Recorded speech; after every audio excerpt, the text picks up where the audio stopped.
दुनिया में हर काबिल आदमी को उसका मकाम नहीं मिलता। किसी को ज़मीन नहीं मिलती तो किसी को आसमान नहीं मिलता। दोस्त, अभी हम बात करेंगे एलेक्स पेरेरा की, जो कि एलेक्स पेरेरा नहीं, अभी हम बात करेंगे एलेक्स वोल्कनास्की की, जो अभी अभी नॉकआउट हुआ है, और इलिया टोपुरिया की। अभी फाइट हुए कम से कम 6 घंटे हुए हैं, और उसके बाद कुछ चीज़ें ऐसी डेवलप हुई हैं जिनके जिनके बाद इस विषय में बात करना ज़रूरी है, क्योंकि शायद हम इस बारे में बात नहीं कर पाए। बात यह है कि क्या एलेक्स, मेरे बार बार एलेक्स पेरेरा आ रहा है यार, उसका भी वीडियो बनाएंगे अपन। एलेक्स वोल्कनास्की को इलिया टोपुरिया के खिलाफ रीमैच मिलेगा कि नहीं मिलेगा। मैंने ये पहली बात आपको क्यों कही कि हर वो आदमी को मकाम नहीं मिलता जो वो डिज़र्व करता है।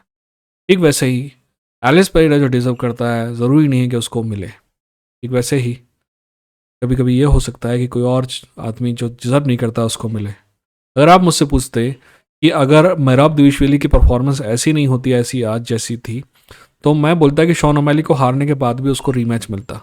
पर अब शॉन ओमैली अगर हारता है UFC 299 में, तो आप ये मान के चलिए कि चीतो वेरा से फाइट होगी आपके मेहराब द्विवेदी की, ना कि शॉन ओमैली से उसका रीमैच होगा। तो यही सारे सर्कमस्टांसेस जो है ना, वो मायने रखते हैं कि कौन आदमी किस जगह पे है, अपनी उम्र के किस पड़ाव में है और अपनी स्टारडम के किस पड़ाव में है। वहाँ पे टाइटल रीमैच जो है ना, इंपॉर्टेंट होता है।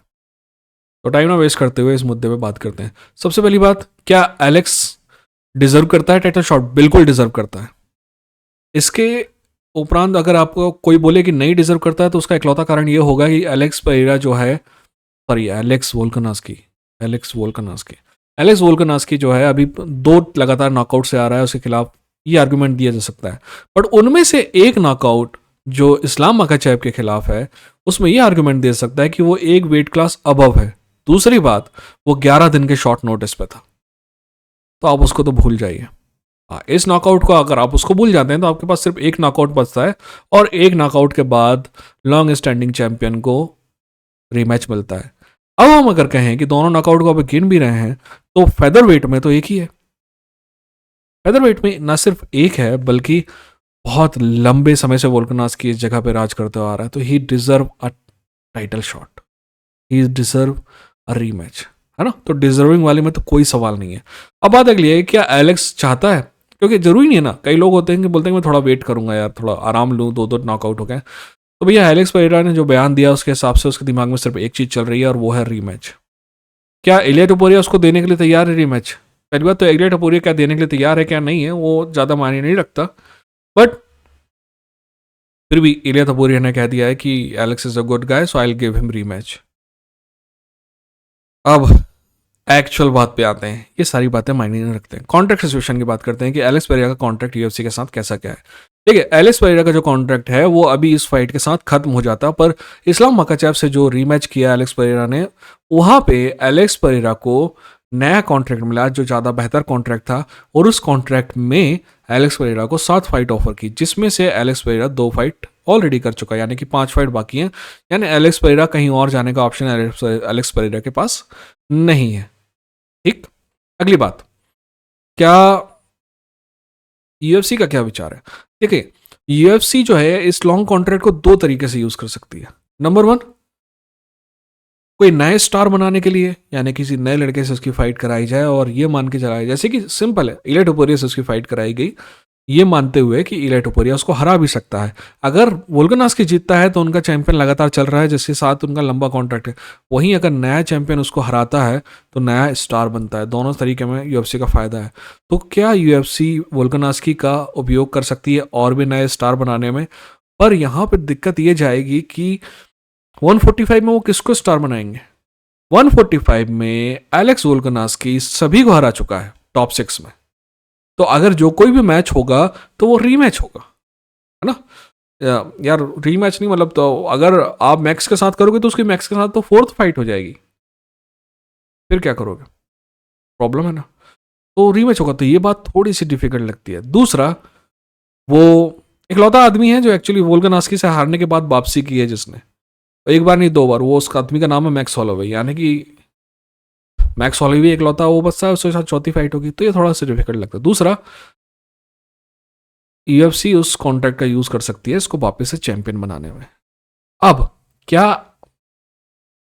एलेक्स पेरेरा को यूएफसी एज ए चैंपियन देखना चाहती है, तो एक अच्छी बात यह है कि एलेक्स पेरेरा नो नॉनसेंस गाय है। एलेक्स पेरेरा को जो भी फाइट दी जाती है, एलेक्स पेरेरा उसको एक्सेप्ट करता है, झंझट नहीं लेते कहीं कहीं। तो जो दुनिया का कौन सा चैंपियन है जो 11 दिन की शॉर्ट नोटिस फाइट एक्सेप्ट करता है? चैंपियन की बात कर रहा हूँ, फाइटर्स तो है, ठीक है ना, आपको करना भी चाहिए क्योंकि आपका कैरियर वहां तक गया नहीं है, तो आपको कैरियर बनाना है, तो शॉर्ट नोटिस वॉट नोटिस चलने दो। और कौन सा चैंपियन है जो शॉर्ट नोटिस फाइट एक्सेप्ट करता है? तो यूएफसी को ऐसे फाइटर बहुत पसंद है जो नो नॉनसेंस हो और बिल्कुल जो भी फाइट दो उनको तुरंत एक्सेप्ट करें। इस मामले में तो अच्छा है। दूसरा, is a kind of role model, और मतलब डील करने में भी ज़्यादा दिक्कत नहीं है, तो इस मामले में यूएफसी अच्छा है। पर दिक्कत क्या है? He is old, Volkanovski is getting old, और यही उसके जो प्रॉस्पेक्ट है ना उसको दिक्कत करते हैं। अगर वो चैंपियन बन भी जाता है, क्योंकि वो बन सकता है, तो यूएफसी फिर दिक्कत में आ जाएगी, वो फिर से नए फाइटर्स को हराना चालू कर देगा, है ना। तो क्या करेगा कि वो ना सिर्फ स्टार नहीं बनाएगा बल्कि उनको हरा के स्टार खत्म कर देगा। आप समझ रहे हैं मैं क्या कहना चाह रहा हूँ? तो यूएफसी यहाँ पे फंस गई है। इसीलिए डेना वाइट से जब प्रेस कॉन्फ्रेंस में ये सवाल पूछा गया कि क्या वो टाइटल रीमैच देंगे, वैसे डेना वाइट बोलता ना, मैं तो फाइट इस दिन डिसाइड नहीं करता और ट्यूसडे को हम बैठते हैं, और ये सब बकवास बातें हैं। तुरंत ही डेना वाइट कई बार बोल देते हैं या रीमैच मेक सेंस। यहाँ पे रीमैच मेक सेंस नहीं, यहाँ पे कुछ नहीं बोला उसने। पता है क्यों नहीं बोला? क्योंकि यूएफसी खतरनाक तरीके से कंफ्यूज है। अगर यूएफसी को लगता है कि दोबारा अगर रीमैच होता है और तो वोल्कानोव्स्की हरा पाएगा इलिया टोपुरिया को, अगर ऐसा यूएफसी को लगता है तो इलिया टोपुरिया के खिलाफ रीमैच मिलेगा वोल्कानोव्स्की को। अगर यूएफसी को ये लगता है कि वोल्कानोव्स्की हरा सकता है इलिया टोपुरिया को, मेरे ख्याल से दोनों फाइटर अभी भी आज ही मेरा मानना है कि एक दूसरे को हरा सकते हैं। जब तक नॉकआउट नहीं हुआ था, Alex Volkanovski was looking very good. तो अगर यूएफसी को लगता है कि एलेक्स फिर से चैंपियन बन सकता है, तो यूएफसी चाहेगी कि वो डायरेक्ट रीमैच देने की जगह उसको थोड़ा सा लंबा रास्ता दे, एक और फाइटर से फाइट कराए जो डिफिकल्ट हो उसके लिए। और वो किससे कराएगा? प्रॉब्लम ये है, मैक्स बिजी है ना, ऑर्टेगा बिजी है, यायर रॉड्रिगस बिजी है, जॉस एमेट से आई डोंट थिंक सो। हाँ, तो वही दिक्कत है यहाँ पे यूएफसी के साथ।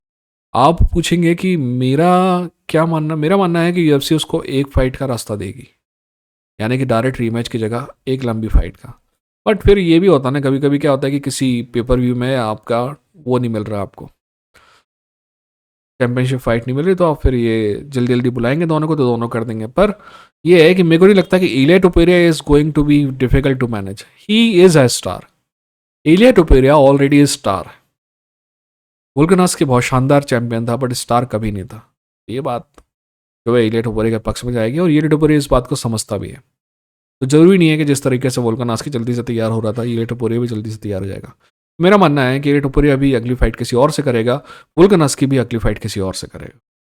ठीक है, हो सकता है कि मैं गलत हूँ, अगर गलत होऊंगा तो आई विल बी हैप्पी। ठीक है, ये था इंडियन फाइट चंकी।